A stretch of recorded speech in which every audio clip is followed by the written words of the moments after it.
Guys, welcome back to my channel. আজ খুব সকাল সকাল ঘুম থেকে উঠেছি, তাই কিছু খাওয়া হয়নি সকাল থেকে।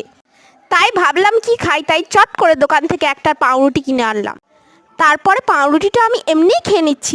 তারপরে ভাবলাম না, পাউরুটিটাকে একটু অন্যরকমভাবে খাওয়া যাক, তাই ঝটাপট কাজে লেগে পড়লাম। পাউরুটিটার ফার্স্টে আমি জামাটা খুলে নিলাম। তারপরে পাউরুটিটাকে ভালো করে পিস করে নিলাম। তারপরে এখানে দিতে হবে পেঁয়াজ। তারপর পেঁয়াজটাকে নিয়ে আমি একটু ঢং করছিলাম। তোমরা কে এরকম ঢং করো আমাকে কমেন্ট বক্সে জানাবেন। তারপরে দিলাম ধনেপাতা, লঙ্কা। পেঁয়াজটাকে ফার্স্টে কুচি কুচি করে কেটে নিলাম, তারপরে ধনেপাতা লঙ্কাটাকেও কেটে নিলাম। পেঁয়াজটা কাটতে কাটতে আমার চোখে এত ঝাঁঝ লাগছিল যে আমি তাকাতেই পারছিলাম না, তাও যা হোক করে পেঁয়াজটা আমি কেটে নিলাম। আমার মতো কাদের পেঁয়াজ কাটার সময় চোখ থেকে জল পড়ে তোমরা কমেন্ট বক্সে জানাবেন। তারপরে একটা ডিম আমি ফাটিয়ে নিলাম একটা বাটিতে। সব কিছু জিনিস নিয়ে আমি রান্নাঘরে চলে আসলাম। ফার্স্টে আমি পেঁয়াজ, ধনেপাতা, লঙ্কা আর ডিমের মধ্যে একটু নুন দিয়ে দিলাম। তারপরে দেবো একটু লঙ্কার গুঁড়ো। তারপরে দেবো একটুখানি হলুদ গুঁড়ো। মিশিয়ে নিতে হবে। মিক্স মিক্স মিক্স এমনভাবে মেশাতে হবে যেন সবার সাথে সবাই মিশে যায়।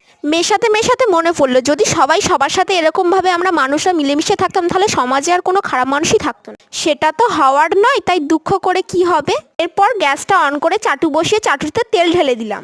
তারপরে একটি রুটির পিস ভালো করে ডিমের বাটিতে চুবিয়ে নিলাম। এপিট ওপিট ভালো করে চুবিয়ে নিতে হয়। এরপর পেঁয়াজ আর লঙ্কা একটুখানি ওপর থেকে দিয়ে দিলাম।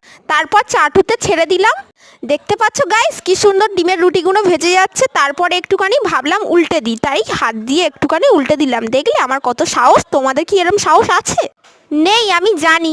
আর একটু তেল দিলাম ভালোভাবে ভাজার জন্য। আমি সব জিনিসে একটু তেল কম দিই, সে মানুষের পিছনে হোক আর খাবারের জন্যে হোক। আমি সবসময় একটু তেল কম খাই। তোমরাও খাবে, তোমরাও দেখবে তোমাদের শরীর স্বাস্থ্য সবসময় ভালো থাকবে, মনও ভালো থাকবে, শরীরও ভালো। এক পিঠ ভালোভাবে ভাজার পর তার পরের পিঠটা উল্টে দিলাম। দেখছো গাইস কি সুন্দর লাল লাল করে ভাজা হয়ে গেছে। আমার তো দেখেই জিভ থেকে জল আসছে, তোমাদেরও নিশ্চয়ই আসছে। আর দেরি করতে পারলাম না, ঝটাপট থালাটা নিয়ে চলে গেলাম মার কাছে। মা ফার্স্টে এক পিস তুলে নিল, কোনটা তুলছে ভাবছে কিরম রান্না হয়েছে জানেন। মা খেয়ে বলল ব্যাপক হয়েছে, তাই তোমাদের এই রিয়াকশনটাও দেখালাম।